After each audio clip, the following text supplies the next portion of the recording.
Jakarta, selamat pagi Indonesia, dan juga dimanapun Anda bisa mendengarkan siaran ini. Nama saya Ikan Lolembah. Kita jumpa lagi dalam Perspektif Indonesia yang merupakan kerjasama antara Populi Center, Smart FM Network yang juga didukung oleh The Match, Senayan, Jakarta. Hari ini kita akan membahas topik pendek sekali, judulnya PSBB lagi dengan tanda tanya. Dan kita tahu bahwa hari Senin nanti tanggal 14, pemerintah daerah khusus Ibu Kota Jakarta akan memperlakukan kembali PSBB. Dan itu membuat diskusi di publik meriah karena tentu saja ada dua hal. Pertama, karena terjadi peningkatan terjangkit dan mungkin juga korban. Hari ini, pagi ini saya mendapatkan juga satu pesan di WhatsApp, salah satu WhatsApp grup di mana salah seorang pilot, kapten pilot pertama wanita kita, Mbak Cipluk, telah mendahului kita. Kita doakan semoga beliau masuk surga. Dan ada percakapan juga di situ bagaimana Mbak Cipluk ini ternyata tidak mengalami gejala apa-apa sebelumnya. Sebagaimana diketahui, penderita atau terjangkit virus COVID-19 ini awalnya memiliki beberapa gejala. Untuk mendiskusikan masalah ini, kita sudah mengudara di YouTube, selain di jaringan Radio Smart FM di seluruh Indonesia, juga jaringan Radio Sonora. Kita sudah mengudara lewat live streaming di YouTube dengan kode Radio Smart FM. Kita akan membahasnya dengan 5 narasumber yang semua penting dengan latar belakang masing-masing. Yang pertama, Bapak Bima Arya Sugiarto, Wali Kota Bogor. Apakah sudah bergabung, Pak Bima? Halo Pak Bima. Oke, mungkin Pak Wali Kota akan segera dihubungi oleh tim Smart FM. Sudah bersama kita Pak Erwin Aksa, beliau adalah seorang pengusaha nasional dan Wakil Ketua Umum Kamar Dagang dan Industri. Dan istimewanya Pak Erwin adalah salah seorang penyintas dari COVID-19. Selamat pagi Pak Erwin. Selamat pagi, kita udah masuk alumni COVID juga. Alhamdulillah. COVID akan diberikan KTA nantinya. Alhamdulillah ya, alhamdulillah sehat ya. Ada perhimpunan orang yang pernah kena COVID. Baik. Pak Erwin sekarang di Jakarta atau Makassar? Di Makassar lagi. Makassar salah satu pusat kota COVID di Indonesia. Waduh. Yang kedua, yang ketiga kita akan menemui Pak Agus Pambagio, kawan lama, seorang pengamat kebijakan publik. Semoga sehat Pak Agus. Selamat pagi Pak Agus. Selamat pagi semua. Sehat, alhamdulillah. Alhamdulillah. Selamat juga buat Bro Erwin. Makasih Pak Bangio. Bisa survive. Baik. Alhamdulillah. Selanjutnya kita akan bertemu dua orang akademisi peneliti. Yang pertama adalah Direktur Riset dari CORE Indonesia, Center of Reform on Economics, yaitu Dr. Peter Abdullah. Selamat pagi Pak Peter. Pak Peter, suaranya belum buka Pak Peter. Ya. Selamat pagi Mas Ihsan. Selamat pagi Mas Erwin. Selamat pagi Mas Agus. Pagi. Last but not least, kami juga punya seorang PhD, Afri Madona. Beliau adalah peneliti senior dari Populi Center yang akan juga mendekati masalah kita dari aspek kebijakan publik, komunikasi publik maupun aspek politiknya. Selamat pagi, Dr. Afri. Selamat pagi, Pak Ican. Selamat pagi, Pak Erwin, Pak Peter, Pak Agus. Selamat pagi. Pagi. Ya, baik. Saya kira tidak ada yang keberatan kalau kita mulai dari Pak Erwin, selain karena beliau adalah seorang penyintas, juga seorang pengusaha yang mana kita ketahui diskusi soal ini selalu terbelah antara dua, apakah mendahulukan kesehatan tetapi juga perekonomian, ada hubungannya nanti dengan bagaimana menghitung kalkulasi dan sebagainya. Pak Erwin juga jam 10 nanti akan pergi dan lebih dulu karena ada kegiatan yang hampir sama. Silakan Pak Erwin, bagaimana melihat perkembangan kita yang terus saja, saya kira bukan hanya Indonesia, secara global pun terjadi debat ini. Di Eropa pun ada antara tuntutan para pelaku usaha, namun juga kesehatan first juga menjadi bahan diskusi. Jadi pembelahan ini memang bukan hanya di kita. Silakan Pak Erwin, tinjauan Anda. Ya, terima kasih. Assalamualaikum warahmatullahi wabarakatuh. Waalaikumsalam. Waalaikumsalam. Pertama, betul saya ini ikut dalam suatu kegiatan dan juga mengikuti benar yang namanya COVID-19 sejak Wuhan, Januari. Dan kami kebetulan di perusahaan kami ada divisi healthcare yang mengikuti yang namanya COVID-19. Dan sejak Januari akhir sebenarnya virus ini sudah berada di Indonesia. Kami sudah teliti, kebetulan kami punya laboratorium di SL3 itu sudah mendapatkan sampel-sampel yang dicurigai ini adalah COVID-19. Dan setelah kami teliti itu betul ada COVID-19 atau keluarga dari corona ini, yang kemudian kami sudah mengantisipasi ini akan berbahaya sekali bagi negara Indonesia. Dan betul bulan Maret hampir beberapa negara sudah menemukan, dan akhirnya pada bulan itu kita melakukan PSBB total di seluruh Indonesia mulai dari Jakarta dan kota-kota lain di Indonesia. Saya kira ingin saya jelaskan bahwa situasi Indonesia ataupun daerah-daerah lain masih situasi pandemi, di mana situasi ini artinya bahwa infection rate dari penyakit ini atau virus ini masih sangat tinggi. Satu orang bisa menyakitkan 5 atau sampai 7 orang dalam kasus pandemi ini, sehingga kita tidak bisa membuka ekonomi kita atau kegiatan sosial kita begitu cepat tanpa mengontrol yang namanya infection rate. Nah, kalau kita bisa menurunkan infection rate, kemudian menjadi outbreak, kemudian menjadi epidemi, kemudian menjadi endemi, dan kemudian new normal yang dilakukan beberapa negara, saya kira baru kita bisa kembali membuka yang namanya ekonomi, membuka kembali yang namanya kegiatan sosial kita. Karena yang pertama, kita tidak memiliki kapasitas tes yang cukup. Kapasitas swab kita masih sangat rendah dibanding negara lain. Kita mungkin di seluruh Indonesia hanya bisa ngetes 35.000 dengan penduduk 260 juta orang. Saya kasih contoh, New York City, New York State itu bisa melakukan testing 65.000 per hari untuk penduduk 19 juta. Jadi kita bisa bayangkan rasio daripada testing. Yang kedua, tidak ada komunikasi dan tidak ada sosialisasi dan edukasi kepada masyarakat terkait COVID-19. Sehingga masyarakat masih cuek, tidak pakai masker, tidak ada social distancing, dan sebagainya. Dan saya kira yang paling penting adalah kontak tracing. Saya tidak pernah melihat ada kontak tracing yang dilakukan oleh pemerintah, baik pusat maupun juga daerah. Kontak tracing ini sangat penting untuk mendapatkan orang yang memiliki atau mendapatkan virus COVID-19 ini di tubuhnya. Kemudian kita isolasi, kemudian kita memastikan dia negatif, kemudian kita keluarkan kembali ke keluarganya. Nah, ini tidak terjadi. Gimana kita mau buka ekonomi kita? Gimana kita mau buka sosial aktivitas kita kalau ini semua parameter tidak dilakukan? Dan ingat, status kita ini masih pandemi.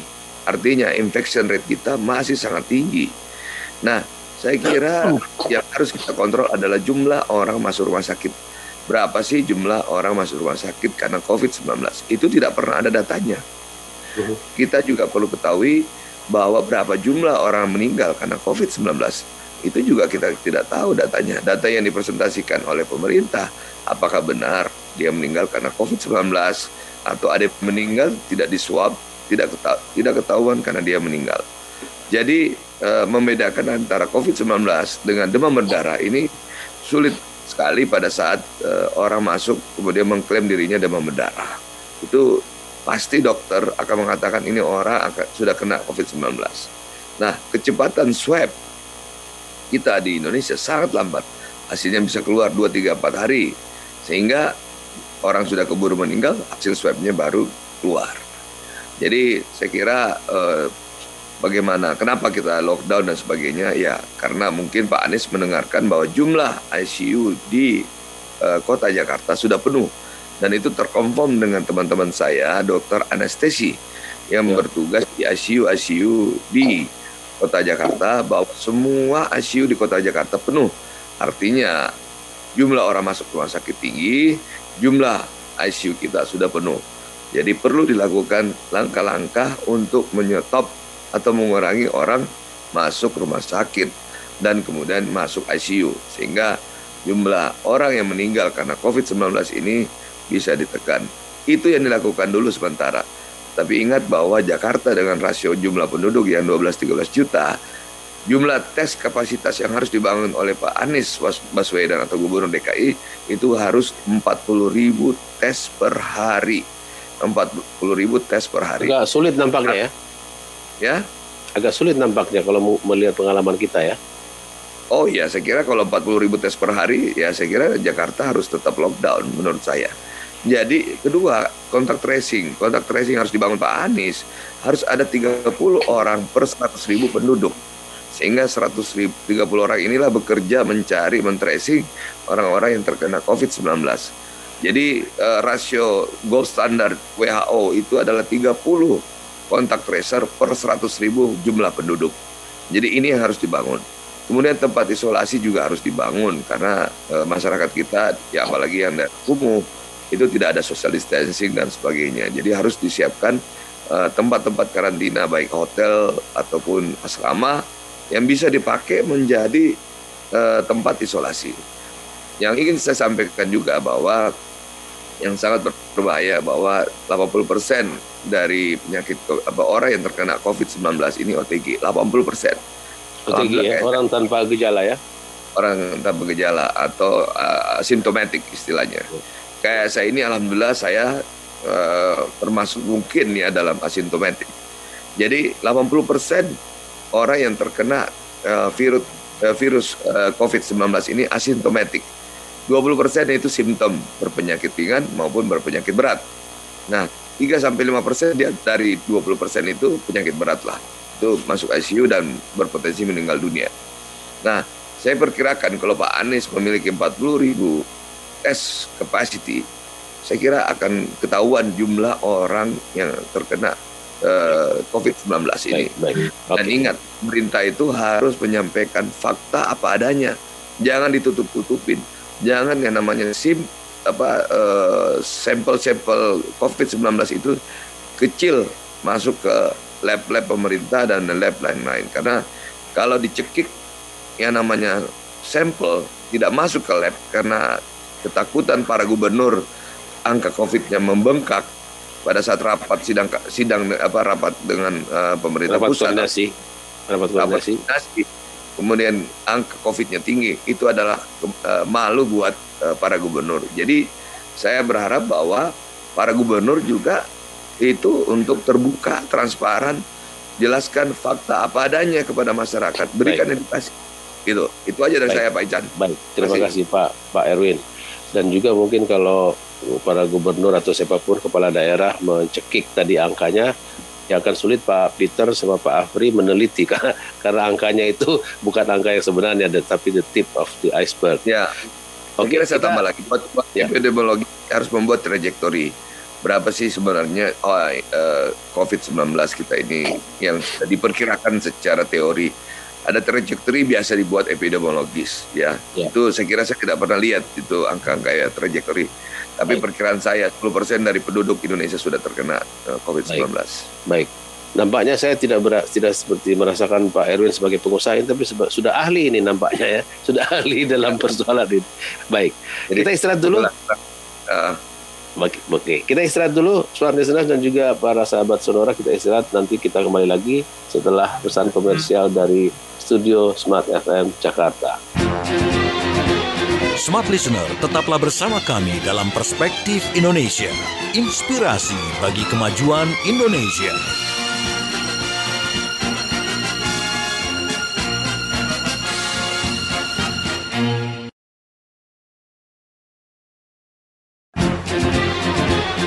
Smart Listener, kembali Anda ikuti Perspektif Indonesia. Inspirasi bagi kemajuan Indonesia. Ya, kita lanjutkan kembali diskusi kita dengan topik yang judulnya singkat tapi pasti akan dibahas panjang, lebar, luas, yaitu PSBB lagi dengan tanda tanya. Setelah Pak Erwin Aksa dan juga ada Pak Agus Pambagio, Dr. Peter Abdullah, Dr. Apri Mandona sudah gabung. Pak Wali Kota Bogor, Bima Arya Sugiarto, juga seorang akademikus tapi sekarang menjadi pejabat publik. Selamat pagi Pak Bima. Selamat pagi, Assalamualaikum semuanya. Waalaikumsalam.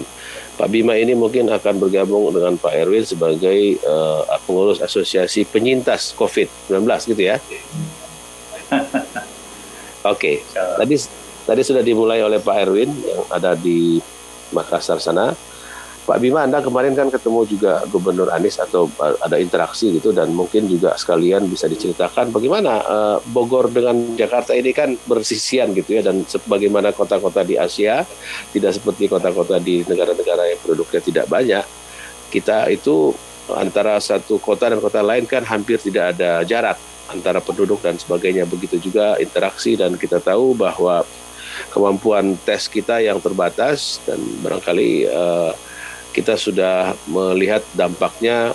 Dengan sedih kita katakan 59 negara yang melarang kita warga kita ke sana atau memberi peringatan itu adalah sebuah hal yang kita bisa lihat bagaimana kita mengatasi situasi ini dengan begitu kedodoran. Silakan Pak Bima, dalam perspektif Anda sebagai seorang kepala daerah.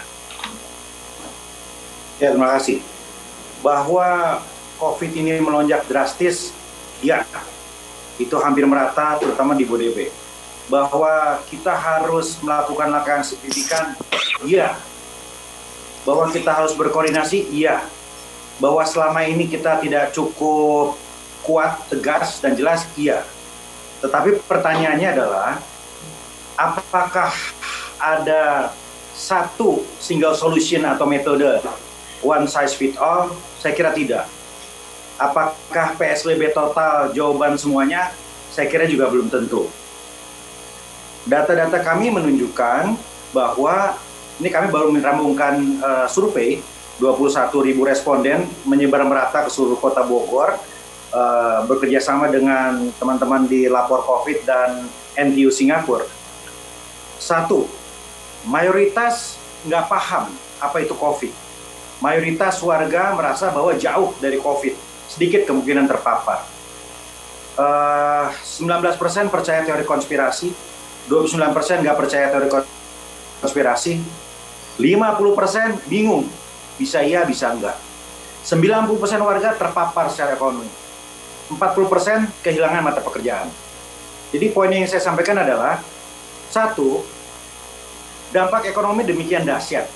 Kedua, tingkat edukasi warga rendah sekali, persepsi risiko ancaman COVID itu rendah sekali. Ini bahaya. Artinya apa? Dalam kondisi warga yang seperti ini, tindakan yang melakukan lockdown terhadap aktivitas ekonomi warga tanpa cukup resources dan logistik, saya kira nggak pas. Kita belajar dari PSBB yang sudah dilakukan beberapa bulan yang lalu. Satu, personil harus kuat. Pol PP nggak sampai 200 kita. TNI Polri mampu atau enggak. Kedua, warga yang dipaksa untuk di rumah, itu kita bantu ekonominya bagaimana? APBD Kota Bogor nggak cukup. Provinsi, kementerian, komit nggak? Kan belum tentu. Nah, jadi banyak yang harus kita hitung. Pak jadi Bima, menurut saya, ya. Bima, saya mau jeda di situ dulu karena ada yang menarik dari hasil diskusi di sini juga perspektif Indonesia 2 atau 3 pekan lalu. Ada 2 orang Indonesia yang ada kami mintai pendapat, tetapi mereka ada di luar negeri. Satu di Brussels, seorang biostatistician, satu lagi seorang epidemiologis di New Jersey. Keduanya kita minta perspektifnya melihat negara-negara sana. Nah, salah satu yang menarik adalah contoh antara di negara-negara Skandinavia. Jadi satu negara yang berbeda dengan negara lain, yaitu Swedia, tidak melakukan lockdown. Sementara Finland, Norway, Denmark, dan sebagainya melakukan lockdown. Dengan komposisi iklim dan jumlah penduduk yang hampir sama, terlihat bahwa Swedia ternyata memang lebih besar daripada negara-negara lain. Jadi memang tidak ada solusi yang jitu, tapi nampaknya kalau lihat data-data atau kita lihat negara-negara lain, lockdown itu berhasil mengerem atau menahan laju pertumbuhan terjangkit gitu ya. Anda setuju nggak dengan itu? Poinnya adalah konsistensi kita. Kalau PSBB dilakukan secara total, lockdown, oke. Tapi urusan ekonominya selesai enggak? Personelnya kuat atau enggak? Kalau enggak konsisten kita. Artinya gitu. Ekonominya harus di backup oleh pemerintah pusat gitu? Ekonominya harus di backup pemerintah pusat dalam hal ini misalnya bantuan langsung tunai selama tidak harus begitu. Tidak harus begitu, tapi dibicarakan sama-sama. Oke. Kota Bogor kondisinya bagaimana? Kebutuhannya berapa? Berapa lama? APBD berapa? Provinsi berapa? Kementerian berapa? Kan begitu. Yeah. Jadi ini perlu pendalaman sekali. Coba tolong Bang Ican bayangkan ya. Ini bayangkan. Warga ini bilang gini ke saya. Yeah. Pak Wali, kita ini disamperin aja nggak pernah untuk diberikan edukasi. Untuk dijelaskan apa itu COVID. Nggak pernah. Kemudian diawasi oleh aparat juga nggak pernah. Tiba-tiba disuruh tutup. Dan kita nggak bisa makan. Ya jangan gitulah pemerintah. Nah kira-kira begitu. Jadi begini, menurut saya yang pertama, ya, kita harus kuatkan adalah kolaborasi kita untuk penguatan protokol kesehatan dan edukasi. Itu angka tadi mengkhawatirkan loh. 50% percaya konspirasi atau tidak ya bisa labil. 19% percaya konspirasi teori, menurut saya itu mengkhawatirkan. Ini PR kita terbesar. Mana bisa kita melakukan kebijakan yang tegas, lockdown, sementara persepsinya begitu. Akan ada gejolak begitu. Jadi PR utama kita adalah kita mengejarkan PR kita nggak nih, edukasi kepada warga. Makanya saya perkuat lagi, Dinkes, nggak cukup dengan Dinkes, dokter-dokter, ID, pemuka agama, tokoh agama, ini harus lebih kenceng lagi ke bawah. Dari situ baru kemudian penguatan protokol kesehatan di tingkat mikro, di tingkat kecamatan. Saya kira checkpoint itu nggak efektif selama ini. Kita fokus di tingkat mikro, RW siaga langsung di situ. Penguatan di situ, RW merah kita drop vitamin, kita drop logistik dan lain-lain. Ini yang kita sebut dengan pembatasan sosial berskala mikro dan komunitas. Gitu Bang Ican. Baik, coba saya cek dulu ke pengamat publik kita, Pak Agus Pambagio. Ya. Ya, nampaknya memang kita sulit untuk menyalahkan pemerintah satu demi satu. Menurut saya ya, kalau melihat keterangan-keterangan ini, tapi kan kita tidak punya siapa lagi. Tentu yang mengelola persoalan publik kita otoritasnya pemerintah. Di pemerintah pusat mungkin mereka yang sering muncul dalam dialog-dialog termasuk acara-acara kami selama berbulan-bulan adalah mereka menganggap kesulitan soal keuangan. Dan yang kedua, ada problem dengan kemampuan pengelolaan birokrasi sampai ke daerah. Sementara mereka juga mengatakan ada otonomi daerah di mana-mana. Tetapi pemerintah daerah seperti Pak Bima dan banyak lagi pemimpin lain mengatakan kan memang ada keterbatasan juga. Kalau Bogor saja begini, kan apalagi daerah-daerah di luar sana, di luar Jawa yang barangkali bukan merupakan buffer Jakarta, yang APBD-nya lebih kedodoran gitu strukturnya. Jadi sebenarnya bagaimana menjebatani ini Pak Agus Pambagio? Ini kan kayaknya beyond birokrasi aja. Ini soal yang lebih besar, yaitu sebuah keputusan politik yang barangkali melibatkan tidak hanya kepala daerah dan juga birokrasi, tapi mungkin ya parlemen kita belum melakukan sesuatu karena akhirnya ada struktur anggaran yang harus segera dipindahkan gitu. Karena problem di daerah seperti Pak Agus, Anda boleh mulai, silakan. Ya, begini, dari awal memang mazhab saya itu lockdown. Dari awal ya, Maret. Dan saya sudah sampaikan juga pendapat saya dan saya sudah tuliskan di buku saya yang terbit Juli kemarin, apa saja yang harus dilakukan. Karena kita tahu pemerintah kita kan satu suara. Yang namanya itu tidak, yang tidak setuju dikit sekali. Tetapi menjadi perdebatan di publik bahwa pemerintah kita tidak satu ternyata. Semua punya kepentingan-kepentingan yang tadi sudah diutarakan oleh Pak Wali Kota Bogor dan juga itu menghambat. Belum lagi keluarlah peraturan-peraturan yang menurut saya itu ambigu dan menyulitkan pelaksanaan di lapangan. Sehingga juga berdampak orang menjadi apatis. Saya selalu ingatkan. Ya, dan kemudian juga akibatnya hanya menghimbau. Masyarakat kita tidak bisa menghimbau, betul, harus dikasih edukasi yang baik, lalu baru dihimbau dan lalu dikenakan sanksi. Karena kalau tanpa sanksi susah kita mengatur masyarakat kita yang majemuk seperti ini. Nah, tadi sudah diutarakan juga oleh Erwin bahwa itu betul semua, gitu ya. Kita punya persoalan di uji, minimal sekali. Yang paling besar memang DKI, yang lainnya kecil. Kita lihat data yang beredar setiap hari, DKI bisa 1.000 orang yang terkena, Banten hanya 22, 27. Itu kan ada kecurigaan-kecurigaan ahli riset lah yang harus segera diselesaikan. Terlalu jomplang gitu ya? Iya, jomplang dan tidak masuk akal. Banten kan besar sekali. Ya, kemudian mana lagi kecil sekali dan tidak mungkin. Yang besar kan selalu 5 itu saja.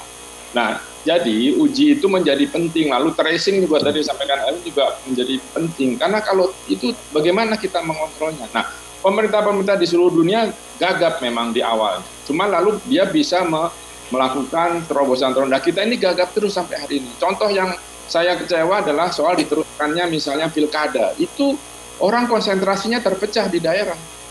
Pasti terpecah. Kan kemudian banyak hal yang lalu membuat orang tambah tidak percaya dan cuek saja. Soal anggaran, menurut saya kan sudah para ahli finansial nanti teman-teman dari KOR bisa menjelaskan juga, kan kita punya 2 pilihan, mau berhutang atau cetak uang. Nah, saya dari dulu cenderung cetak uang saja karena bisa dibagikan. Ya, Pak Agus. Ya. Ada juga yang mengatakan beberapa pos sektoral itu bisa direm sampai 0 karena toh kecuali biaya anggaran untuk kegiatan rutin organisasi dan sebagainya. Ya. Tapi kan banyak sekali pengadaan proyek yang tidak perlu dan bisa mungkin menghemat di kementerian tersebut dan lembaga 80% bahkan 70% bisa dipindahkan di refocusing dan direalokasi, begitu ya? Iya, ada yang bisa, ada yang tidak. Kan banyak untuk pembangunan infrastruktur, untuk percepatan biasanya pihak ketiganya sudah membiayai dulu dan seterusnya. Ya, jadi hal-hal itu boleh. Tetapi kan yang sekarang disebut stimulus oleh pemerintah itu kan sebetulnya tidak ada, hampir tidak ada. Kan hanya memindahkan alokasi anggaran saja. Harusnya kan stimulus keluar atau masuk dari keuangannya APBN yang sudah disetujui oleh DPR. Tapi itu tidak ada, kecil sekali. Yang BI dengan 0% pun juga tidak terlalu berjalan baik. Nah, maksud saya, ekonomi di bawah ini kan harus jalan. Tadi keluhan Pak Wali Kota kan betul. Kalau di bawah dikasih uang, mereka berbeli dan berjualan dan sebagainya, tentu ekonomi akan berjalan. Nah, tetapi sekali lagi pada saat PSBB dihapuskan, bukan dihapuskan lah, transisi, saya terus terang kurang setuju karena kita belum selesai nih memastikan tadi yang dikeluhkan oleh Pak Wali dan sebagainya. Tapi tiba-tiba sudah transisi. Dan itu sudah pasti meledakkan, ini terjadi. Nah, sekarang bagaimana? Ini harus ada kalau dibilang remnya, tapi saya kok agak ragu kecuali seluruh Jawa kita lakukan PSBB. Supaya perpindahan orangnya ini dihambat, katakan 2 minggu saja. Kita lihat, kalau 2 minggu tidak berhasil, kita harus cari lain lagi. Nah, ini kan belum diumumkan mau berapa lama di PSBB DKI. Jadi tidak mungkin satu daerah mengunci yang lain tidak ya, atau tidak ada. Apalagi Jabodetabek ya, industri yang ada harus berhenti. Kalau dia yang esensial berjalan, tentu itu orangnya masuk harus diatur sedemikian ketat.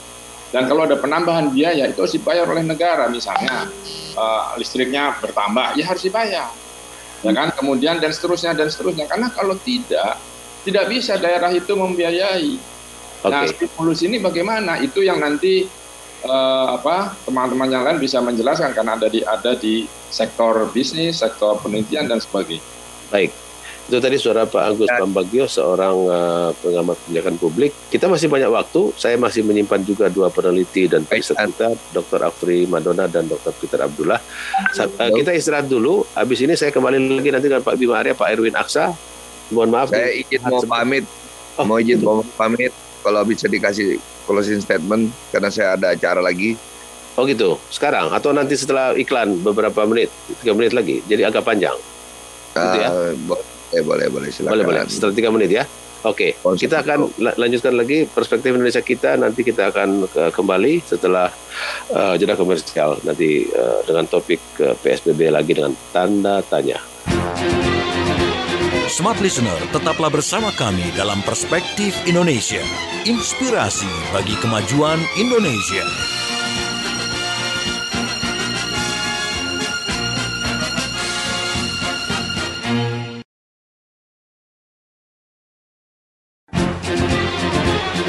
Smart Listener, kembali Anda ikuti Perspektif Indonesia, inspirasi bagi kemajuan Indonesia.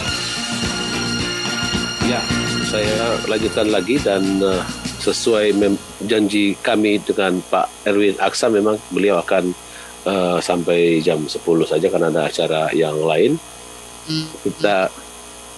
Kita coba ke Pak Erwin. Pak Erwin. Ya, terima kasih. Baik, silakan Pak Erwin. Maaf karena saya lagi kampanye pilkada di Kota Makassar.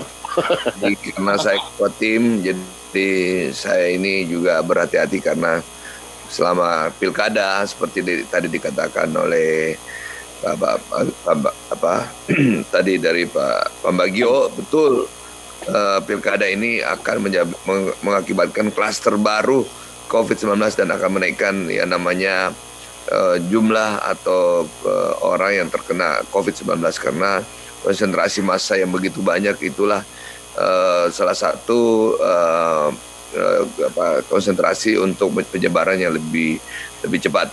Jadi saya kira pesan saya bagi teman-teman kepala daerah untuk memberikan fakta apa adanya setiap hari, berikan press conference media dan juga memberikan informasi kepada publik, edukasi kepada publik.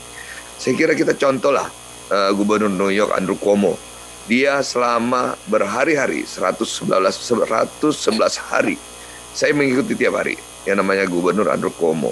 Itu dia berhasil mengatasi COVID 44 hari climbing, kemudian turun selama 60 harian. Itu bisa mengatasi COVID yang dari pandemi. Kemudian mereka bisa membuka ekonominya dan kembali menjadi normal atau new normal yang ada terjadi di New York sana. Saya kira kunci pertama adalah ketegasan dan juga leadership dari kepala daerah. Jadi kita tidak perlu saling menyalahkan ini pusat, ini daerah dan sebagainya. Saya kira pemerintah daerah harus kuat memberikan penjelasan kepada masyarakatnya apa adanya, sesuai fakta. Berapa jumlah tes? Tapi Pak Erwin, mohon maaf, saya bukan ingin membantu kepala daerah. Kalau di Amerika kan memang sistemnya federal, jadi negara bagian itu mungkin bisa punya kewenangan yang jauh di atas rezim otonomi daerah kita. Apalagi di kita juga ada satgas terpusat. Ya bahkan sekarang satgas yang dipimpin oleh Pak Erlangga dan Pak Erick Thohir itu punya dua tangan yang namanya berurusan dengan kesehatan dan berurusan dengan pemulihan ekonomi, Pak Erwin.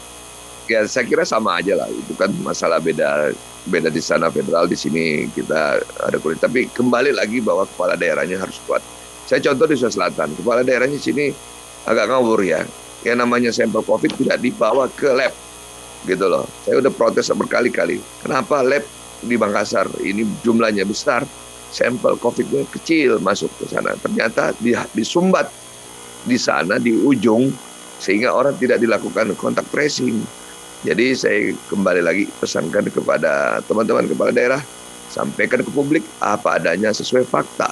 Berapa jumlah tes, berapa jumlah kontak tracer, kemudian turunkan dari pandemi ke epidemi, kemudian turunkan semuanya infection rate ini.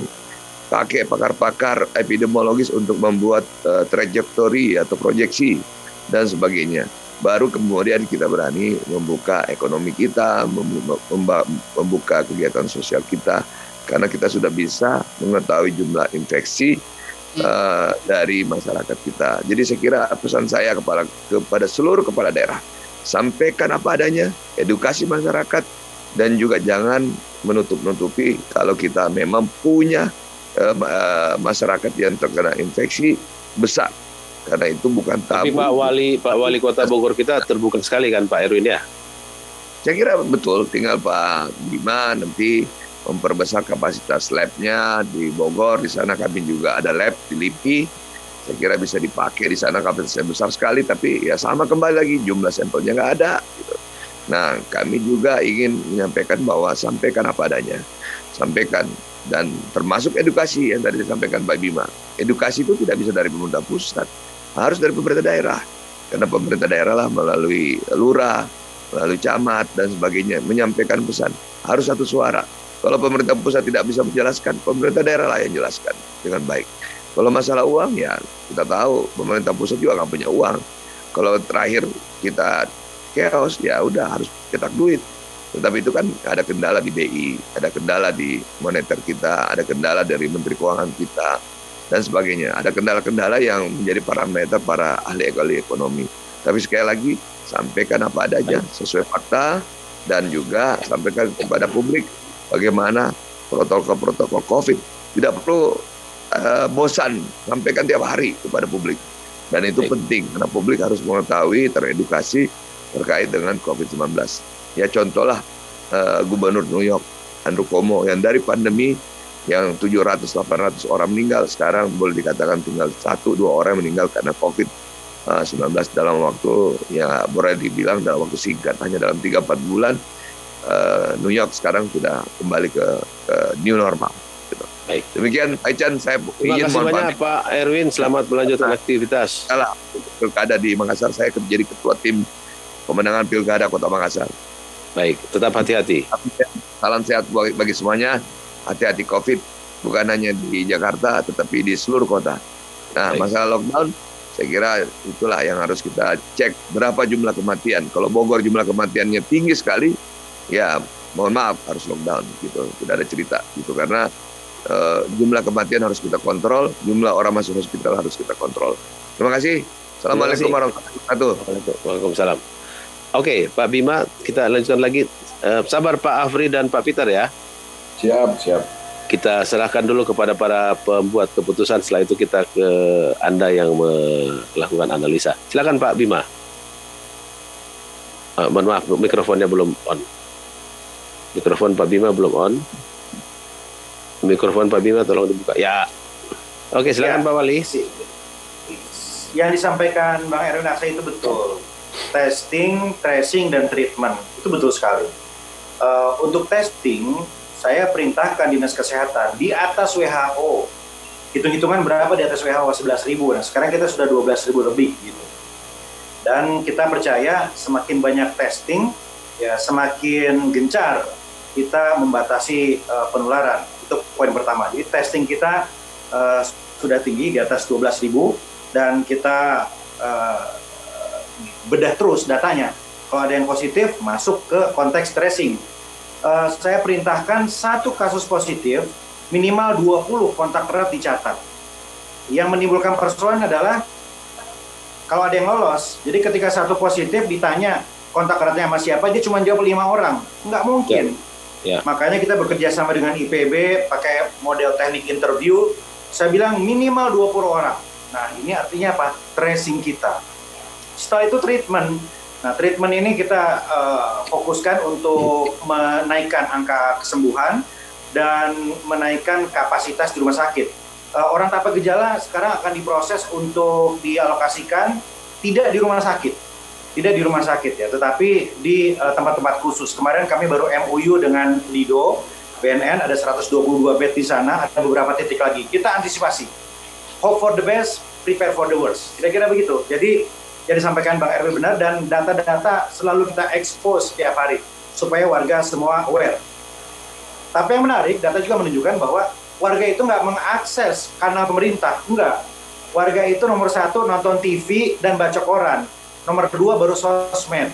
Nah, jadi kita sekarang harus punya strategi gimana kita masuk ke TV dan menggencarkan lewat sosmed yang lain. Berarti apa yang diusulkan Pak Erwin tadi mungkin juga sebagian oleh Pak Agus, bahwa pemerintah daerah kalau perlu di semua daerah membuat strategi, membuat semacam crisis center. Crisis center kan artinya communication program, dan sehingga kan apalagi sih kegiatan yang bisa dilihat di televisi selain kita nonton berita dan juga nonton film, sehingga ruang itu barangkali yang menurut saya secara pribadi agak kurang, karena kalau kita lihat pengumuman yang dibuat oleh Satgas pusat sejak dulu adalah hanya sekedar kenaikan, naik turun dan sebagainya, padahal terlalu banyak space yang bisa dipakai untuk tadi public education. Pak Bima. Ya, saya cerita sedikit.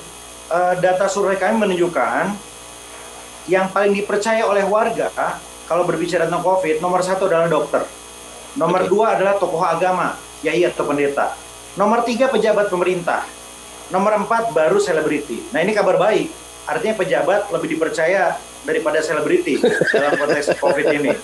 Gitu. Alhamdulillah ya. Nah, artinya Iya, artinya apa? Ini kita ini harus merangkul dokter-dokter dan tokoh agama. Betul. Jadi IDI, Ikatan Psikolog Indonesia, Ikatan Dokter Anak Indonesia, FKUB, MUI, Forum Lintas Agama. Nah, ini harus bergerak masif ke semua kanal dengan narasinya masing-masing. Ini yang akhir-akhir ini kita fokuskan di Kota Bogor, karena kita lihat bahwa edukasi ini penting. Kalau nggak, apapun langkah kita, warga nggak akan nurut. Kira-kira begitu. Makanya saya bilang tadi, ini edukasi. Itu poin pertama. Poin kedua, Mas Agus, saya sepakat. Di awal-awal itu kalau saja kita serempak lockdown, ceritanya berbeda. Tetapi hari ini kondisinya sudah seperti ini. Konteksnya agak berbeda. Kesiapan untuk lockdown itu agak berbeda dibanding 6 bulan lalu. Kalau saja 6 bulan lalu, 5 bulan lalu, ya ketika saya masih terpapar di rumah sakit, katakanlah 3 bulan pertama itu ya Pak Bima ya, Maret, 3 bulan Mei. pertama langkah kita serempak, firm ya. Presiden sampaikan nomor 1 kesehatan, kita lockdown semua. Luar biasa itu. Selesai. Tapi hari ini berbeda kondisinya ya. Ketika harus lockdown, hitung-hitungannya menjadi agak berbeda tadi. Data-data ekonomi di bawah sangat mengerikan. Artinya kita melewati atau membiarkan golden moment. Menurut saya begitu. Nah, tapi better late than never. Artinya sekarang yang diperlukan adalah penguatan protokol kesehatan. Nah, Bogor berikhtiar dengan konsep mikro dan komunitas. Karena kita agak berat ya total. Tetapi sekali lagi, kita nggak pernah tahu minggu depan terjadi lonjakan. Kalaupun remnya harus lebih dalam total, bukan tidak mungkin kita lakukan. Ya. Apapun kita lakukan untuk menyelamatkan sebanyak mungkin nyawa manusia. Baik, Pak Agus. Ya. Ada tanggapan? Monggo. Ya begini, betul sekali, karena di awal itu sejak Februari saya sudah minta juga kepada Menteri Perhubungan untuk menutup bandara dari penerbangan Cina itu di Manado, Ngurah Rai, dan Jakarta. Tetapi ditolak karena katanya 40% turis dari Cina masuk. Nah, disitulah jegal bakalnya. Sementara Vietnam menutup.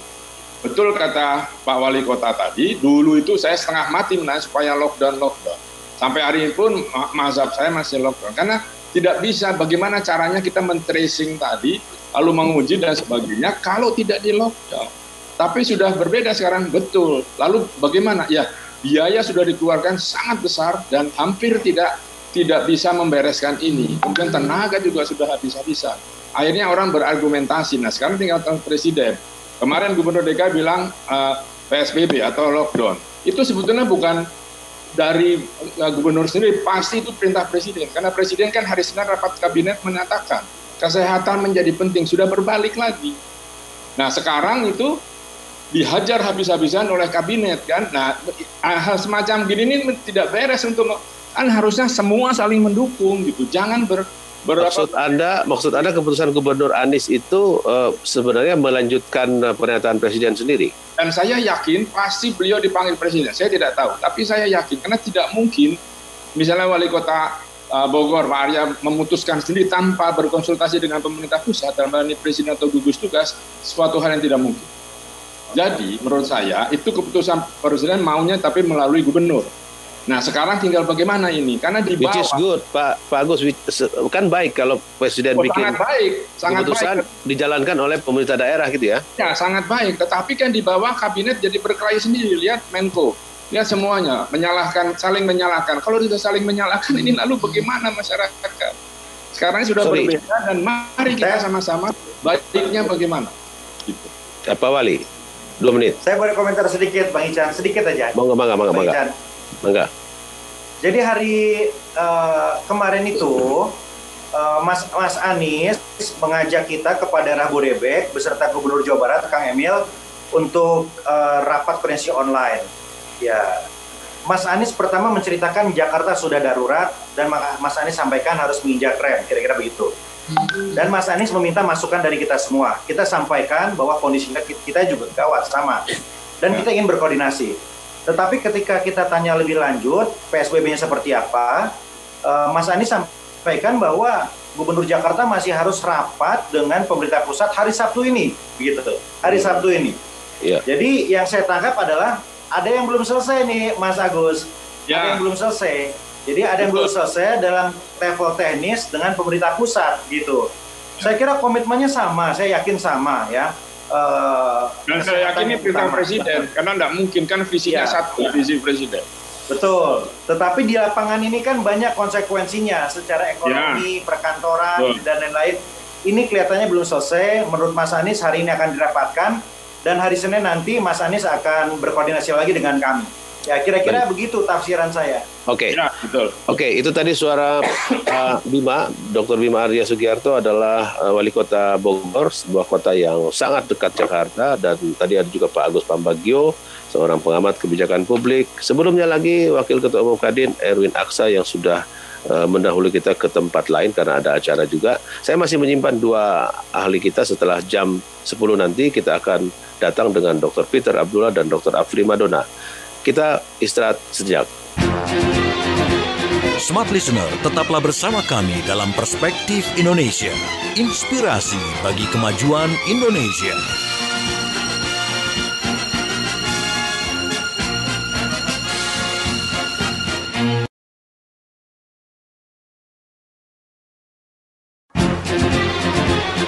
Smart Listener, kembali Anda ikuti Perspektif Indonesia.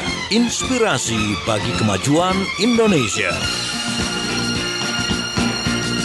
Dan juga sahabat Sonora dan semua yang mendengarkan kami baik di jalur YouTube maupun jaringan radio Smart FM, juga ada di live streaming kami, bisa didengarkan di seluruh dunia radiosmartfm.com. Setelah menunggu 1 jam mendengarkan para pihak, Pak Agus Pambagio, seorang pengamat kebijakan publik, tadi sebelumnya ada Pak Erwin Aksa, Wakil Ketua Umum Kadin, seorang pengusaha, dan Bima Arya Sugiarto. Pak Bima adalah Wali Kota Bogor. Waktunya kita tanya kepada para peneliti. Ada Pak Dr. Peter Abdullah Rejalam, beliau adalah Direktur Riset dari CORE Indonesia atau Center of Reform on Economics. Selain bersekolah soal economic development, juga Pak Peter adalah mantan orang yang bergelut di dunia perbankan gitu, jadi cukup lengkap. Kita akan mau nanti ada Pak Afri Madona juga dari sisi politik. Bagaimana Pak Peter melihat situasi ini, karena tadi yang menarik dari Pak Agus, Pak Bima adalah memang situasi sekarang berbeda dengan waktu 3 bulan pertama. Saya menyebutnya sebagai golden time atau golden moment. Dan kalau kita lihat India sendiri juga naik turun, lockdown, tutup buka, naik, dia tutup lagi, turun, dia buka lagi gitu ya. Jadi nampaknya belum ada pola, dan Amerika Serikat juga sedikit kedodoran.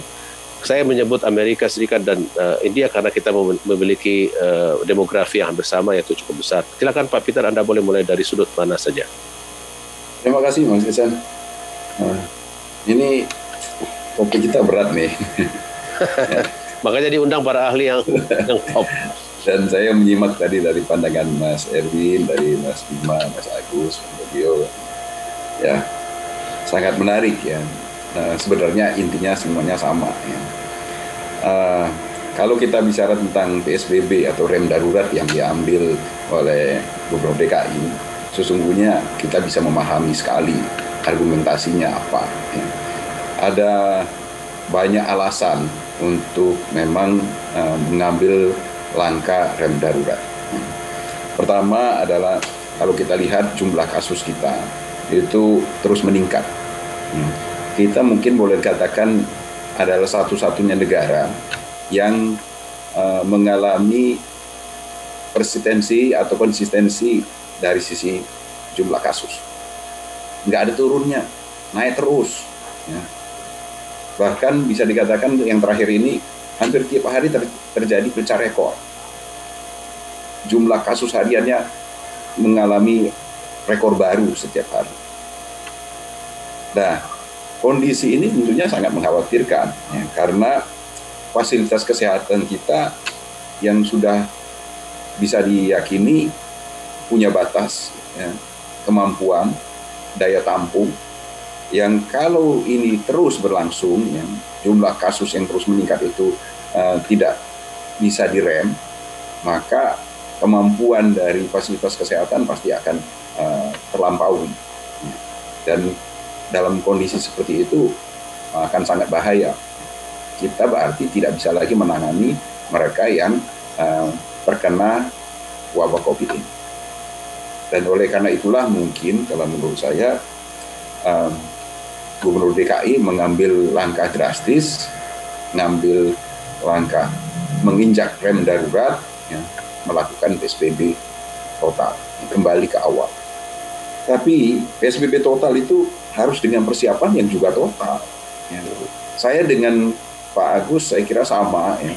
Dari awal itu kita sangat mengusulkan pemerintah untuk melakukan lockdown.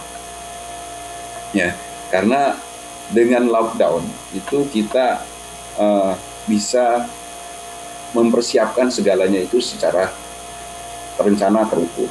Ya. Tapi ya, lockdown itu memang harus dilakukan dengan persiapan yang benar-benar komprehensif.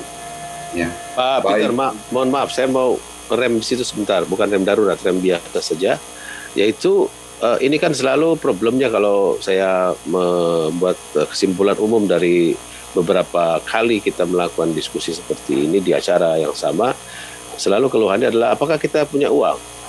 Pertanyaan itu menurut saya agak sedikit mengganggu gitu. Kalau pemerintah bertanya atau kita bertanya bahwa pemerintah tidak punya uang, artinya sebenarnya kita sudah mau tutup beneran ini. Nah ini mungkin yang sudah disinggung juga oleh Mas Agus Mambagio tadi, ya. Ya sebenarnya kita itu di semua negara itu semuanya sama. Semuanya sama. Cuman masalahnya kita mau atau tidak.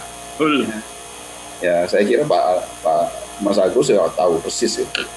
Ya apa bedanya kita dengan Jepang? Apa bedanya kita dengan Inggris? Apa bedanya kita dengan Amerika? Sama. Ya. Yaitu ketika kejadian seperti ini ada kesepakatan, ya, bahwasanya kondisi ini adalah kondisi krisis, dan kemudian semua pihak berlaku mengambil kebijakan yang extraordinary, ya, diantaranya itu dalam hal pembiayaan. Ya. Pembiayaan. Pemerintah siap untuk membantu perekonomian dan untuk itu mengeluarkan stimulus yang sangat besar, dan untuk itu bank sentralnya siap untuk support. Dari awal tahun itu The Fed sudah kasih statement bahwasanya dia akan melakukan pembiayaan fiskal, melakukan quantitative easing itu tanpa batas. Itu statement yang sangat kuat. Ya, padahal kita tahu sebelumnya bagaimana The Fed itu dengan pemerintahan Trump itu sangat bertentangan. Tetapi begitu mereka menghadapi kondisi krisis, itu The Fed langsung memberikan statement yang sangat support terhadap pemerintah. Karena mereka menghadapi permasalahan yang sama. Ya. Jadi tidak artinya politik disimpan dulu di rumah ya? Atau di... Ya, kan ini kita menghadapi persoalan yang luar biasa besar. Jadi perbedaan pandangan dan sebagainya disisihkan dulu, kita menyelesaikan masalah ini dulu. Ya.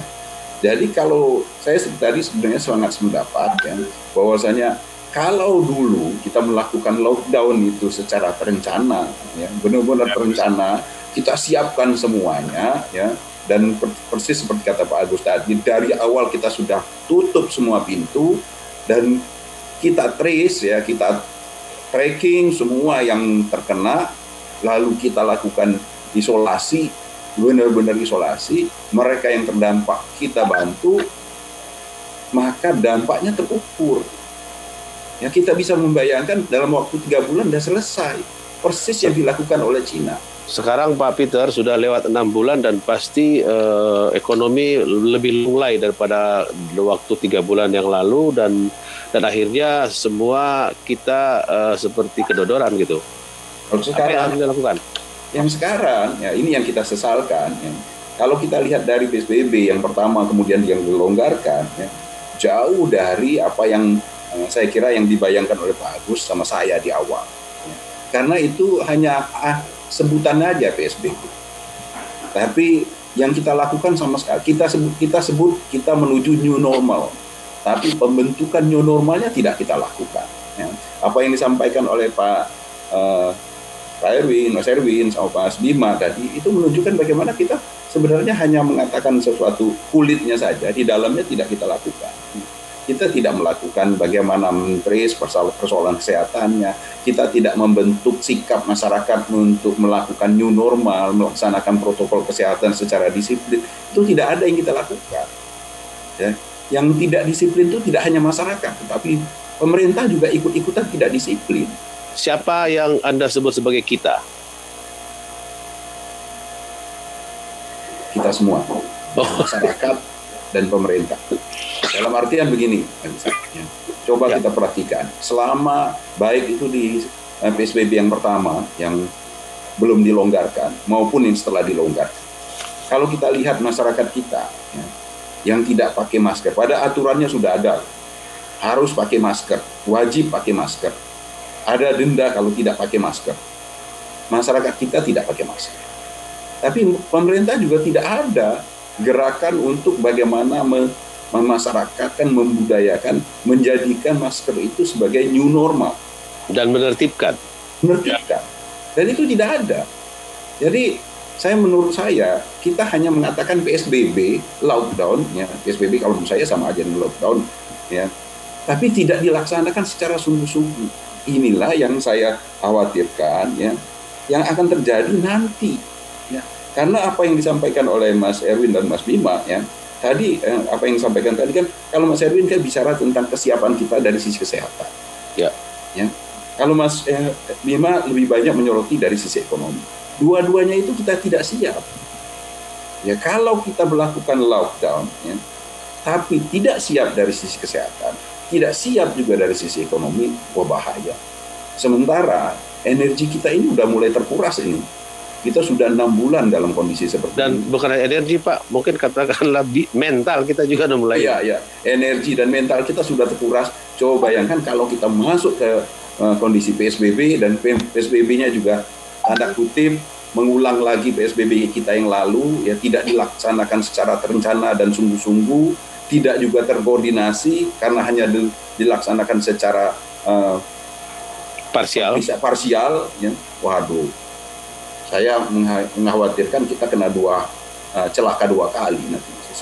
Ya, apa yang dikhawatirkan oleh Mas Erwin terjadi, apa yang dikhawatirkan Mas Bima terjadi. Persoalannya itu. Baik. Saya akan panjang dengan Pak Afrimandona nanti, tapi sekarang saya minta short comment 2 menit. Bagaimana menjelaskan ini, karena kan kata Pak Pandu Riono, seorang epidemiolog kita yang senior, dia mengatakan memang ini problemnya adalah beyond kesehatan. Jadi ada di kebijakan publik dan itu adalah ada di politik. Silakan Pak. Ya, terima kasih Bang Ican. Paling tidak ada tiga observasi yang bisa kita lihat dalam hal ini, ya. Yang pertama, cara kita melihat fakta dan data itu berbeda. Meskipun fakta dan datanya sama, angkanya persis sama, tetapi interpretasi kita terhadap data, terhadap angka itu berbeda. Gitu. Itu masalahnya gitu. Jadi karena baseline cara kita melihat masalah itu juga berbeda-beda, dan frame kita dalam melihat masalah itu sangat berbeda. Secara politik, ya, frame kita dalam melihat masalah itu sangat partisan, dan riset juga memperlihatkan seperti itu gitu.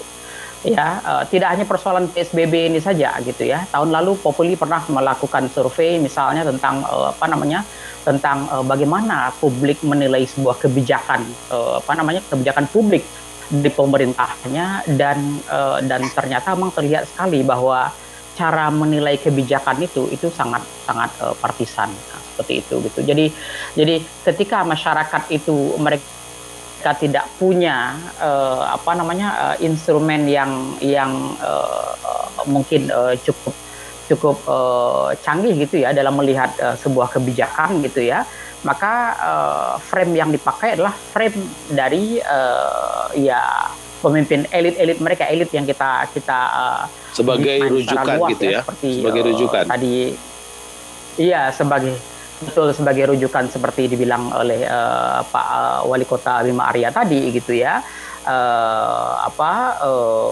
Apakah itu ulama, dokter pun juga banyak berbeda pendapat juga gitu. Kalau kita lihat kan dokter pun berbeda pendapat juga gitu. Epidemiolog bilang ini persoalan sudah kritis, tapi nanti di pihak lain dokter mengatakan dulu saya ingat sekali gitu, ya, ada dokter paru gitu kalau tidak salah gitu, yang sangat viral kalau tidak salah gitu ya, mengatakan bahwa kita tidak perlu khawatir banget dengan COVID-19 ini gitu, karena kita punya sistem imun tubuh dan lain sebagainya gitu. Jadi hal-hal seperti ini yang itu kemudian ya yang seharusnya dalam bayangan kita itu saintifik, kita punya persepsi yang sama seharusnya dengan terhadap logika kausalitas ilmiah ini gitu. Tapi itu pun kita berbeda-beda, itu pada level para saintis gitu. Nah, makanya saya bilang tadi, apalagi kemudian fakta itu kemudian kita lihat dengan kacamata partisan gitu, kacamata yang lebih yang sangat politis gitu. Survei Populi maupun beberapa survei lainnya juga memperlihatkan hal-hal seperti ini gitu, bahwa misalnya ketika pendukung dari kelompok A mengatakan bahwa COVID-19 itu tidak terlalu berbahaya gitu ya, maka ya pendukungnya akan menyepelekan meskipun kelompok lain mengatakan COVID-19 ini berbahaya gitu. Pak Afri, ada yang mengatakan bahwa residu Pilkada Jakarta yang lalu dan residu pemilihan presiden terakhir tahun 2019 itu juga memperlihatkan bagaimana respon orang-orang terhadap persoalan yang sebenarnya sangat amat teknis, yaitu kesehatan ini, sehingga begitu yang ngomong misalnya satu pemimpin atau satu pejabat publik dilihat sebagai pendapat politik, padahal itu bukan pendapat politik gitu ya. Iya, atau betul. bahkan akademisi atau pengamat seperti Pak Peter, Pak Afri maupun Pak Agus mungkin dilihat, ini mau pro siapa nih? Itu kan lucu sekali menurut saya ya. Iya, betul Bang Ican. Jadi memang ya ada juga sebuah riset ya yang saya baca gitu ya, yang mereka memang ya meneliti itu. Jadi perilaku terhadap PSBB pun sangat bipartisan gitu. Sangat bipartisan dalam pengertian keterbelahan kita pada 2017 Jakarta dan 2019 di Indonesia secara umum itu gitu ya.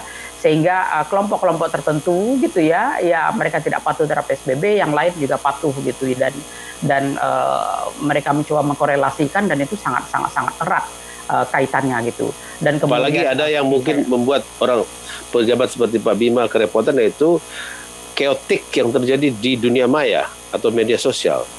Betul sekali gitu. Jadi yang pertama tadi, cara kita menginterpretasikan data yang sama angkanya itu saja sudah berbeda, apalagi sekarang dengan kecanggihan sekarang data dan fakta pun bisa dimanipulasi gitu.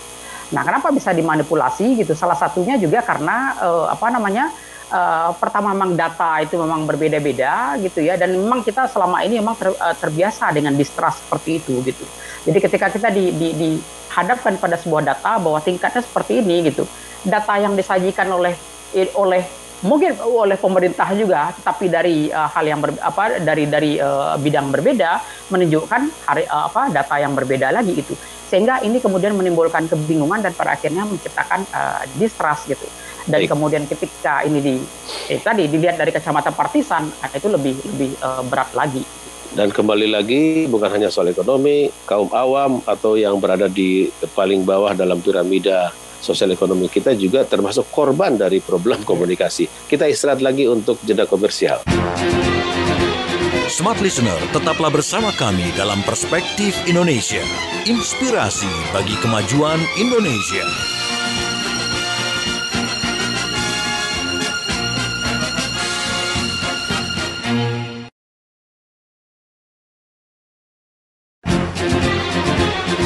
Smart Listener, kembali Anda ikuti Perspektif Indonesia, inspirasi bagi kemajuan Indonesia.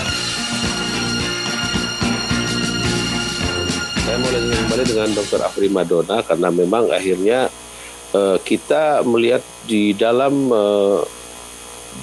public discourse itu ada nampaknya pemerintah itu tidak terlihat begitu kuat mengendalikan situasi kalau kita melihat dari berbagai macam kanal-kanal media, dan apalagi tadi Pak Bima juga dengan jelas mengatakan memang problem kita kan pada komunikasi, kan tidak bisa berapa sih aparatnya, misalnya kepala daerah seperti Pak Bima untuk dikerahkan dari pintu ke pintu, dari RT ke RW gitu pasti sulit, sehingga pengendalian itu bisa dilakukan di media. Dan kalau kita lihat apa yang dilakukan oleh katakanlah Perdana Menteri Muhyiddin di Malaysia atau Perdana Menteri Lee Hsien Loong di Singapura, kan dia memberikan address yang jelas setiap muncul. Nah, kita punya satgas, dan satgasnya bahkan sudah dimodifikasi. Dari awalnya cuma satgas kesehatan, sekarang ditambah dengan ekonomi. Tetapi sekali lagi problemnya selalu muncul adalah persaingan antara berita-berita resmi yang terlalu kurang dengan berita-berita tidak resmi yang begitu banyak. Dan sebagian dari tidak resmi itu maksudnya non-pemerintah, yang akademiknya sedikit. Orang-orang seperti Anda dan teman-teman itu, termasuk Pak Agus dan Pak Peter segala macam itu sedikit, pasti bukan hanya itu urusan, tetapi yang tidak resmi dan kacau balau, mohon maaf, yang lebih banyak tidak berisi informasi itu kan memenuhi kita setiap hari 24 jam. Bagaimana pemerintah kita mengatasi itu? Karena ya tidak banyak cara. Apalagi kalau hanya mengandalkan aparatus pemerintah yang pasti terbatas, belum lagi mereka tentu juga manusia yang akan menjaga, mereka punya keluarga untuk bergerak ke sana kemari. Kita memahami itu, Pak Afri. Iya, sebenarnya pemerintah harusnya punya otoritas ya untuk untuk hal ini gitu. Di masa krisis itu biasa gitu ya, bahwa otoritas itu akan menguat gitu. Itu sebabnya krisis itu sering juga dijadikan justifikasi bagi menguatnya otoritarianisme. Tetapi kita tidak akan sampai ke sana dulu. Tapi yang ingin saya katakan adalah bahwa krisis ini kesempatan bagi pemerintah sebenarnya untuk mengambil peran yang lebih besar, untuk mencoba untuk mendominasi ya barangkali narasi-narasi besar ini. Contohnya misalnya Menkominfo itu kan dia punya akses kemana saja gitu. Dia punya akses ke dia juga bisa masuk ke media-media sosial dan lain sebagainya gitu. Bahkan ke nomor selular kita. Bahkan ke nomor selular kita ya. Betul, ke nomor selular kita gitu. Apa salahnya misalnya yang sederhana gitu, Menkominfo misalnya memaksakan misalnya paling tidak muncul beberapa kali itu pop up di di FB misalnya yang mengingatkan tentang COVID gitu dan seterusnya gitu ya. Jadi yang dan kemudian mencoba untuk menarasikan gitu hal-hal yang lebih lebih valid gitu ya, argumen-argumen saintifik yang lebih valid dan seterusnya gitu, dan konsisten gitu, sehingga masyarakat pada akhirnya bisa teredukasi gitu. Karena itu tadi gitu, ketika seperti disampaikan oleh Pak Wali Kota tadi gitu, ketika yang mengedukasi itu tidak bisa reach out sampai ke bawah gitu, masyarakat hanya akan mencari-cari saja gitu, mencari-cari informasi aja gitu, dan itu sangat natural gitu ya. Kalau informasi tidak cukup dari sumber resmi, dia akan cari di sumber yang tidak resmi. Jadi cukupkanlah informasi dari sumber resmi. Kira-kira gitu komentar Anda ya? Betul sekali Bang Ican gitu, bahwa sumber resmi gitu itu harus bisa mendominasi narasi tentang tentang COVID. Nah, persoalannya adalah balik lagi tadi ke isu yang sudah sama-sama kita diskusikan tadi. Pemerintah itu divisif gitu. Jadi seperti ada tug of war gitu ya, tarik menarik di satu sisi gitu ya. Ada yang konsen pada kesehatan, tapi di sisi lain gitu kekhawatiran terhadap bisnis dan seterusnya gitu. Kalau dari perspektif bisnis, beberapa waktu yang lalu kan juga kita sudah menganalisa sudah menghadirkan percakapan ini juga ya tentang dari perspektif bisnis. Kalau kita tangkap kan sebenarnya pesannya dari kelompok bisnis kan sebenarnya satu aja, kepastian gitu. Kepastian. Kalau mau dilakukan PSBB pasti indikatornya jelas gitu, durasinya kapan, seperti itu gitu ya. Dan kemudian apa kemungkinan terburuk yang bisa kita antisipasi dan seperti apa kita mengantisipasinya, itu saja. Mereka bersedia kan berkorban gitu, kalau nggak salah perspektif Indonesia minggu lalu saya juga melihat juga Bang Ican gitu ya, dari perspektif perwakilan kebijakan publik pengusaha kan mereka secara lugas mengatakan gitu ya, kalau mau berkorban ya berkorban, kita bersedia gitu, asalkan ya pasti gitu, tidak seperti ini gitu, kita berkorban tapi kemudian dilonggarkan lagi, kemudian kondisi memburuk, akhirnya terpaksa harus berkorban lagi gitu. Jadi kan ini istilahnya berdarah-darah, istilahnya lukanya itu nggak sembuh-sembuh, kira-kira seperti itu gitu. Baik Pak. Mendingan penyakit itu langsung operasi sakit tetapi bisa sembuh, kira-kira seperti itu. Baik Pak Afri. Pak Agus, Pak Bagio, saya ingin sedikit belok ini, tapi ini penting karena terkait dengan bagaimana yang disampaikan Pak Bima tadi, juga Pak Erwin. Saya kira saya tangkap bahwa kemampuan kita untuk mengelola disiplin ini kan tentu tidak datang dari rumah ke rumah. Setahu saya di awal reformasi Anda dan teman-teman Debra Yatin dan segala macam punya kampanye bagaimana mengajak orang ikut berpartisipasi dalam pemilu, kalau tidak salah ya. Nah, dan juga sebelumnya di Orde Baru kita punya cara kampanye KB, keluarga berencana, yang juga diakui dunia. Artinya kita punya presiden di masa lalu bagaimana mengelola kampanye di masa-masa katakanlah darurat seperti ini gitu Pak Agus. Apa saran Anda? Saran saya adalah begini, ini kan sekarang di masa sekarang kan yang punya kewenangan di media-media itu kan Kominfo. Sampai hari ini terkait dengan COVID ini saya belum pernah melihat, mendengar, dan membaca apa strategi komunikasi pemerintah sampai hari ini. Dulu waktu kami lakukan bersama Visiana Bangsa itu kan memang ada inisiatif dari dunia internasional supaya kita melakukan sesuatu yang menyejukkan. Nah di kita ini belum ada. Kalau kembali soal dana itu kan mudah, Pak Peter. Kalau Satgas, Pak Agus, Satgas kan punya kewenangan lebih besar. Saya tadinya berharap besar pada Satgas, ya karena dia dinaungi oleh hampir semua kementerian dan dia punya akses langsung ke Presiden. Tapi rupanya di sektor dana juga kesulitan karena beberapa teman-teman yang kita sama-sama membantu Satgas itu untuk uang makan saja tidak cukup. Jadi ketika kita hentikan makan itu, teman-teman di Satgas itu berteriak gitu. Nah jadi apa? Jadi memang dukungan dana dari pemerintah itu atau dari siapa saja tidak ada. Saya dulu pernah menyarankan, begini deh, konglomerat yang sudah ambil untung sekian katakan dari krisis, itu untungnya berapa pegang. Konglomerat A pegang Jawa Tengah, konglomerat B pegang Jawa Barat, konglomerat C pegang DKI dan seterusnya. Cukup 34, 35 ya? Iya, cukup itu. Kan mereka sudah punya kekayaan berlipat ketika dalam selesai krisis sampai sekarang. Ya kan, ayo sama-sama dengan pemerintah. Kan di negara lain sama saja. Di Selandia Baru sukses gitu, karena semua petani dan peternak dan sebagainya sama-sama dengan pemerintah. Ya, jadi tidak ada yang hari ini saya baca barusan semua menteri berbeda pendapat menyalahkan pada Anies. Ngapain lagi gini hari menyalahkan? Kita ini kan mau bereskan. Mungkin mereka mau kelihatan cari muka kali ya? Apa enggak? Ya begitu? pasti, karena kan di periode ini kan kementerian juga tidak ada yang menonjol. Ya, jadi mereka seperti bingung. Nah, inilah yang menurut saya. Padahal pesan positif mesti keluar ya dari siapapun. Harus. Nah, ini yang tidak ada. Siapa yang mau tuh? Saya tadi memang berapa pada Satgas ketika saya ketemu Pak Doni Monardo, beliau tampaknya dari wajahnya juga sudah putus asa gitu ya. Nah, jadi sudah tidak tidur beberapa hari dan seterusnya. Kasihan saya. Artinya kekompakan ini tidak ada sekarang. Coba saya mau tanya ke ekonom Pak Peter Abdullah. Apakah benar kita ini sebenarnya problemnya pada uang kalau itu terus yang menonjol gitu? Atau uang ada tapi kemampuan mengelola? Nah, uangnya ada lah.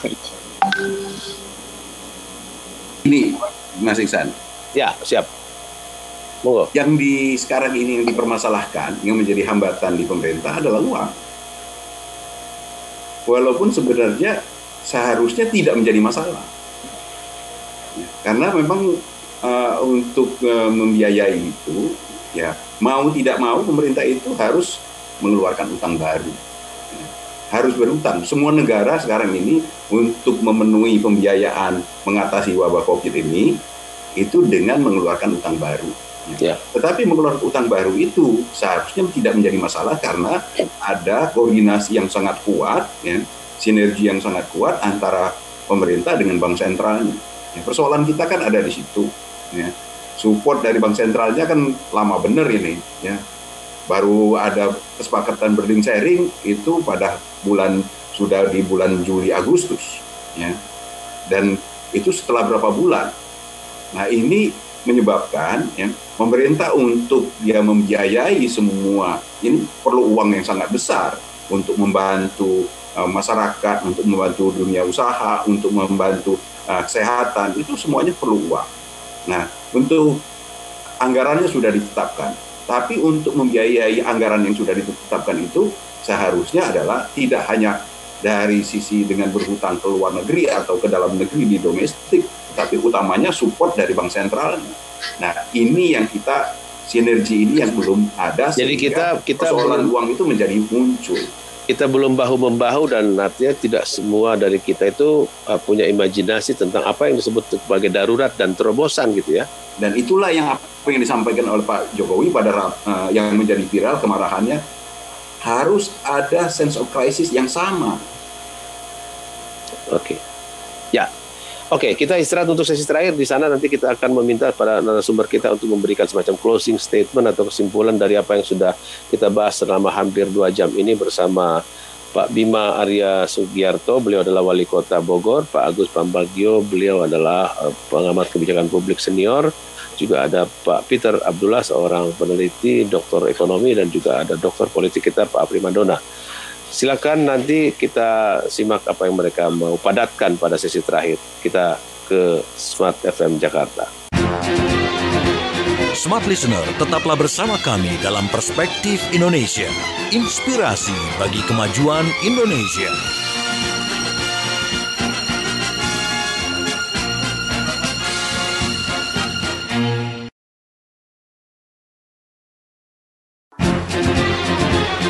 Smart Listener, kembali Anda ikuti Perspektif Indonesia.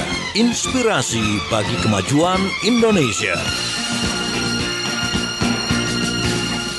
Ya, tidak terasa kita hampir 2 jam, dan sesi terakhir kita serahkan kepada para narasumber untuk memberikan pemadatan atau kesimpulan atau semacam underlining dari apa yang sudah dibahas. Kita mulai dari Dr. Bima Arya Sugiarto, Wali Kota Bogor. Mangga.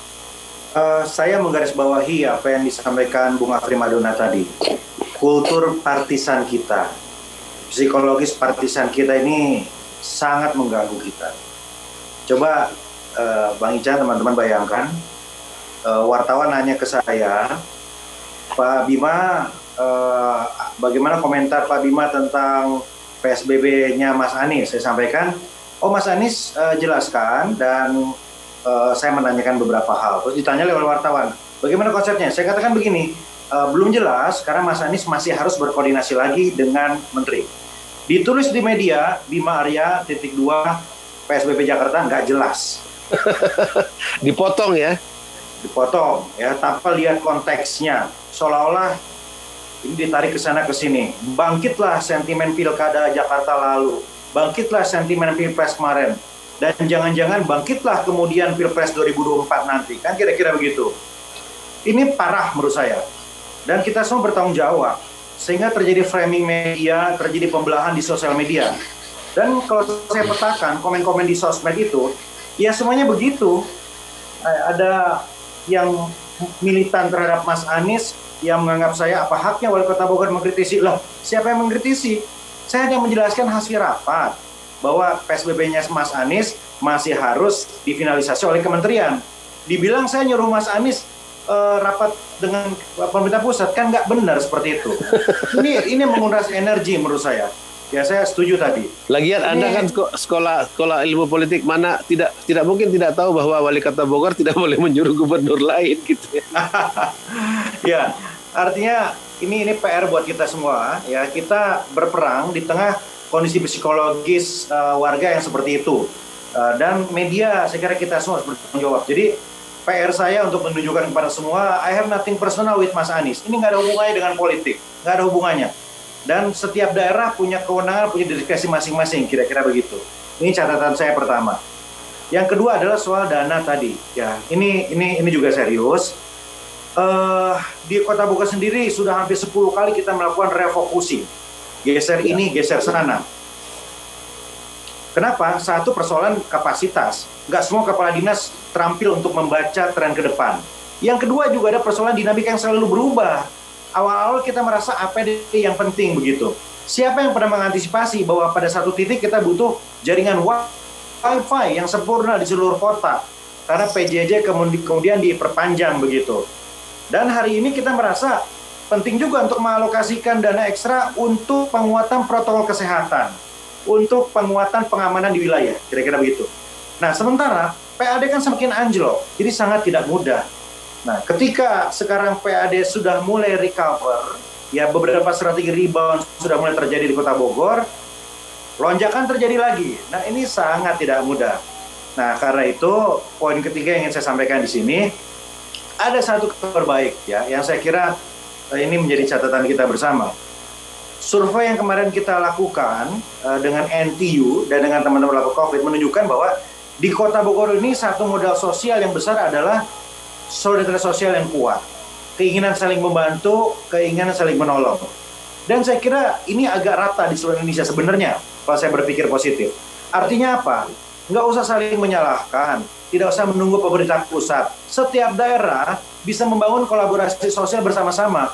Kita waktu itu ketika warga minta bansos semua, kita buat crowdfunding.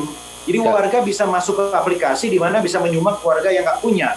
Nah sekarang bisa begitu kita butuh dana apa, oke lah, kalau APBD nggak ada, kita buat crowdfunding. Karena semangat sosial itu kuat. Ini modal kita untuk bisa keluar. Nah semangat sosial yang bersama ini juga bisa mengatasi kampret vs cebong yang masih ada sisa-sisanya sekarang, saya kira. Nah, ini perlu kita kuatkan. Itu catatan kita. Kampret cebong kita semprot pakai disinfektan. Oke. Pak Agus Pambagio, 3 menit. Nah, saya menyambung Mas Bima, betul sekali. Kampret cebong ini kayak saya pikir kita kayak orang terbelakang sekali sekarang ya. Setiap hari masuk. Saya ngomong sedikit dibilang saya pro sana. Saya ngomong sedikit, ini bagaimana kita? Ya sudahlah lupakan. Yang penting betul itu pemerintah yang gini. Kalau berhutang kan lama dan saya yakin karena Menteri Keuangan kita adalah orang World Bank dulu lama, kemudian teman-temannya yang di BI juga itu pasti pro hutang. Nah, kenapa sih kita tidak coba ini quantifying easing, cetak uang saja, sudahlah. Kita nggak bisa nunggu terlalu lama, gitu ya. DPR Komisi 11 dan juga teman-teman di sana secara politis quantifying easing semua. Pak Peter itu tahulah, dia kan bekas orang BI itu, dia tahu betul. Asal masuk ke sistem keuangan selesai itu urusannya. Inflasi dan juga nilai tukar kontrol dengan ketat gitu ya. Nah sekarang ini karena presiden punya visi harus ikut dia, presiden harus bicara, jangan lagi kepala daerah yang bicara. Karena nanti dicap, padahal kepala daerah itu sudah berkonsultasi juga dengan presiden. Saya yakin Anies tidak sendiri, tidak langsung bicara. Dan para kepala daerah kan juga ngurusi penduduknya ya. Betul. Dan panggil saja semua kepala daerah, presiden bilang mulai sekarang harus begitu.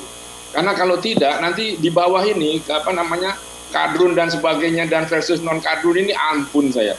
Ini betul-betul merusak dan tidak bisa apa-apa kita di sini. Ini sebentar lagi 2024 mungkin tahun depan ini sudah ramai lagi.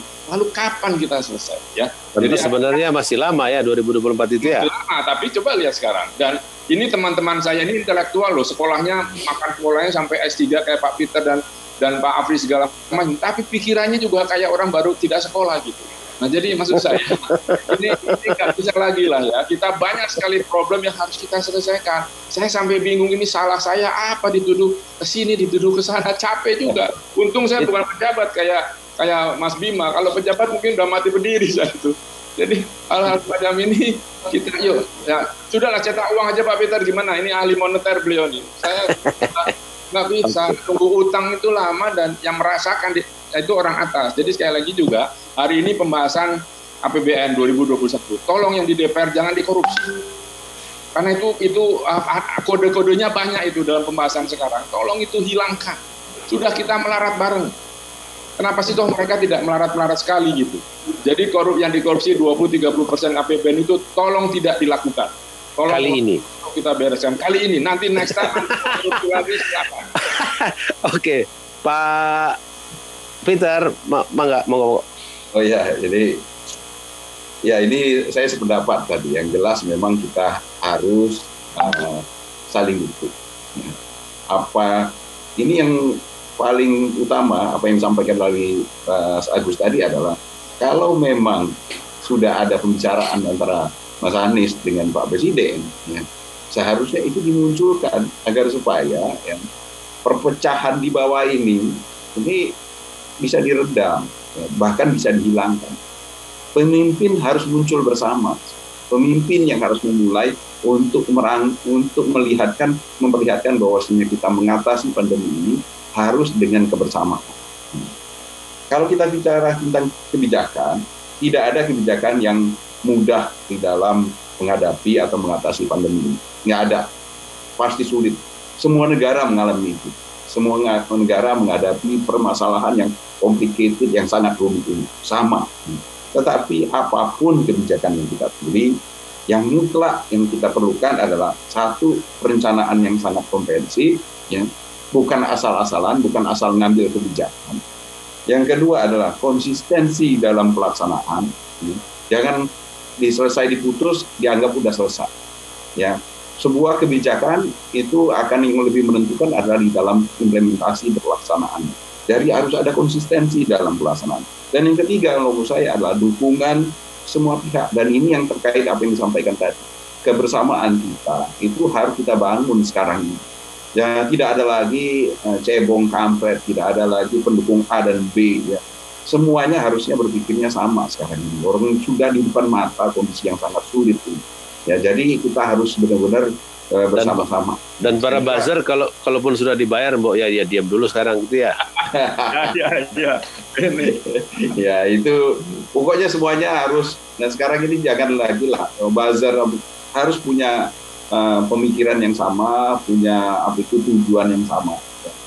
Saya kira begitulah. Ya, jangan sampai kita terpecah-pecah justru ketika kita sangat dibutuhkan untuk bersatu. Satu. Baik, itu dahsyat betul kalimat itu. Dr. Afri Madona. Ya, yang pertama memang kita mengharapkan memang once ya semua pemimpin itu mereka terpilih, mereka mulai berorientasi sebagai leader for all gitu ya. Itu satu gitu. Tetapi di bawah pun itu juga harus sudah mulai berpikir seperti itu gitu. Jadi masyarakat pun seharusnya berpikir ya ketika ketika seorang udah terpilih sudah selesai gitu. Tetapi memang sportivitas seperti ini memang yang belum kita miliki, dan itu saya pikir tugas berat kita. Artinya Anda mau mengatakan tingkat peradaban kita ya masih segitulah ya. Mohon maaf. Iya, seperti itu gitu. Sehingga apapun tindakan pemimpin gitu ya, itu selalu dilihat secara negatif oleh masyarakat yang berbeda pilihan politik gitu ya. Dan begitu juga sebaliknya seperti itu gitu. Jadi ketidakpercayaan seperti ini sangat-sangat mengganggu dan membuat kebijakan itu tidak berjalan efektif gitu.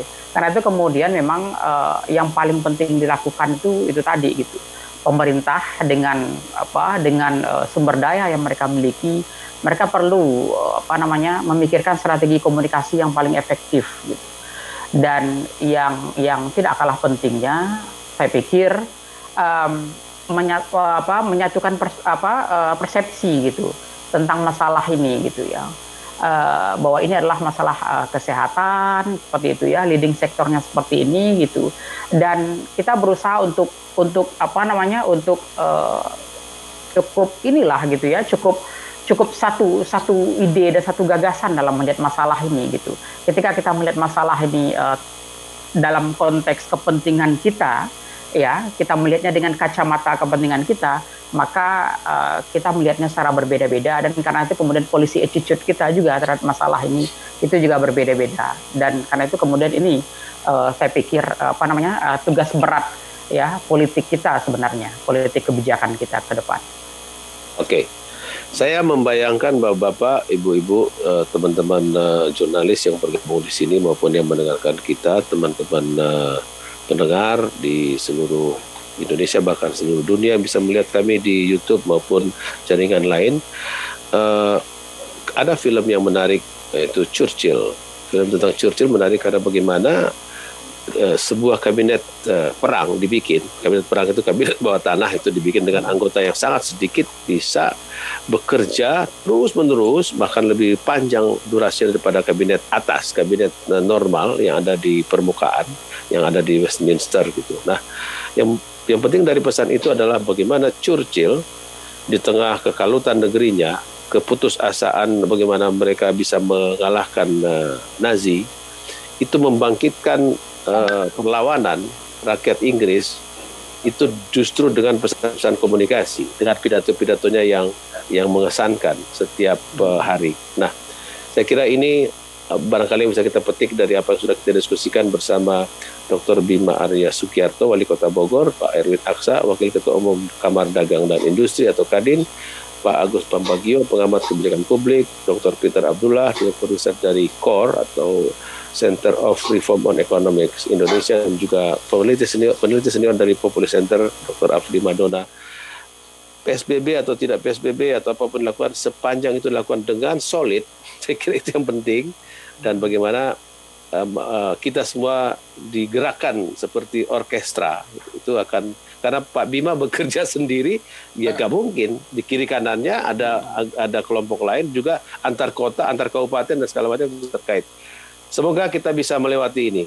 Terima kasih banyak Bapak-bapak dan teman-teman yang sudah mendengarkan. Saya Cano Lembah, selamat berakhir pekan. Sampai jumpa. Jaga kesehatan. Terima kasih Mas Ihsan. Salam untuk semuanya. Salam semuanya. Sampai jumpa. Telah Anda simak Perspektif Indonesia.